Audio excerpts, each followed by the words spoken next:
اور جو میں سنتا ہوں وہ تم نہیں سنتے۔ اللہ نے نبی علیہ السلام کو جو سماعت عطا کی ہے، ہم اپنی سماعت کو اس پہ قیاس نہیں کر سکتے، اور اپنی بصارتوں کو اور اپنی سماعتوں کو نبی کی سماعتوں کے برابر ٹھہرانا بہت بڑی حماقت ہوتی ہے۔ اللہ نے نبیوں کو فراواں شانیں عطا کی ہیں اور وہ ان کا مقصوم ہے۔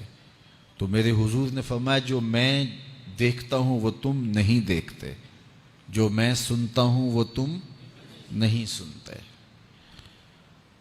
آگے فرمایا کہ اللہ کی قسم جو میں جانتا ہوں وہ اگر تم جان لیتے تو تم بہت کم ہنستے، بہت زیادہ روتے، تم جنگلوں میں دوڑ جاتے اور تم اللہ تعالیٰ کی پناہ میں آنا چاہتے، یا اللہ ہمیں بچا لے، جنگلوں میں بھاگتے پھرتے، آنکھوں میں آنسوؤں کی لڑیاں ہوتی، چیختے ہوتے، روتے ہوتے، اگر جو میں جانتا ہوں اگر تم جان لیتے۔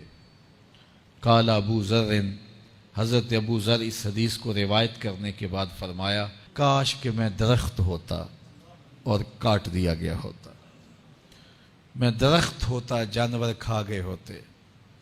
اللہ اکبر۔ مائے نی مینو کانو جمی تے درداں کیتی مار نکمی، کہ دے اگے کڈاں ابالے نو کوئی آکھے زلفاں والے نو۔ تو کہا کاش کہ میں درخت ہوتا اور کاٹ دیا ہوتا۔ حضرت عمر رضی اللہ تعالیٰ عنہ ایک کچی اینٹ اٹھاتے ہیں، پھر نیچے رکھ دیتے ہیں، پھر اٹھاتے ہیں، پھر رکھ دیتے ہیں، اور پھر کہتے ہیں کاش کہ میں یہ اینٹ ہوتا۔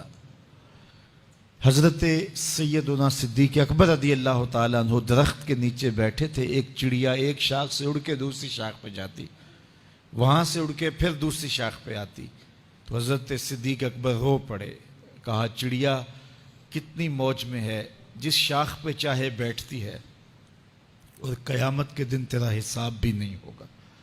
کہا پھنسے تو ہم ہیں۔ رسول کریم صلی اللہ علیہ وآلہ وسلم سے لوگوں نے کہا حضور آپ بوڑھے ہو گئے۔ حضور کی مبارک داڑھی میں سفید بال، سر انور میں بھی سفید بال، اگرچہ ان کی تعداد محدود تھی لیکن ظاہر ہوئے۔ کہا سورہ ہود اور اس کی مماثل صورتوں نے مجھے بوڑھا کر دیا ہے، چونکہ ان صورتوں میں اللہ کے عذابوں کا ذکر ہے، آخرت کا ذکر ہے۔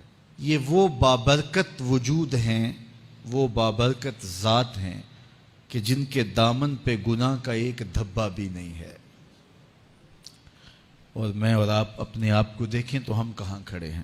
حضور نے حضرت عائشہ سے کہا، زوجہ ہیں رسول کریم صلی اللہ علیہ وآلہ وسلم کی، محبوبہ محبوب کائنات، لیکن ان سے بھی میرے حضور نے کہا عائشہ گناہوں کو کبھی چھوٹا نہ سمجھنا، گناہوں کو حقیر نہ سمجھنا کہ یہ چھوٹے ہیں کوئی بات نہیں، اس سے کیا ہوگا، اس دن حساب ہوگا، اس دن پوچھا جائے گا۔ تو اپنی زندگی کو مرتب اور منظم کر کے رکھو۔ ہم بہت سارے گناہ دائیں بائیں دیکھ کے کرتے ہیں۔ جب ہم معاشرے میں برائی پھیلی ہوئی دیکھتے ہیں تو ہم کہتے ہیں کہ دیکھو نا یہ سارے کر رہے ہیں تو میں ہی بہتا متقی آ گیا ہوں جی۔ دائیں بائیں دیکھ کے گناہ کرتے ہیں، پھر ہم کہتے ہیں فلاں بخشا گیا تو ہم بھی بخشے جائیں گے۔ اچھا اگر وہ نہ بخشا گیا تو پھر جہنم میں جانا قبول ہے؟ تو دائیں بائیں دیکھ کر دلیر ہو جاتے ہیں۔ حضرت عباس اور حضرت عمر رضی اللہ تعالی عنہ کا آپس میں دوستانہ تھا۔ انہوں نے ایک دن بیٹھے بیٹھے عہد کیا کہ ہم میں سے جو شخص پہلے فوت ہو گیا وہ دوسرے کو خواب میں ملے اور قبر کے حالات بتائے۔ اچانک حضرت عمر کا وصال پہلے ہو گیا، سال کے بعد حضرت عمر خواب میں ملے۔ اس نے کہا عباس مجھے وعدہ تو یاد تھا لیکن سخت حساب آن پڑا تھا تو میں تو اس کے اندر لگا رہا، تو اب کیا ہوا؟ کہا پھر اللہ نے کہا چلو اس کو یوں ہی معاف کر دو۔ تو کہا چھٹ کے ابھی ابھی آ رہا ہوں۔ تو میں نے کہا وعدہ پورا کر دو۔ میں اور آپ ٹھیکیدار بن جاتے ہیں جنت کے۔ ہمارے پلے عمل ہے کیا؟ ہیں تو ریاکاری کے شکار ہے ہمارے اعمال۔ تو آئیے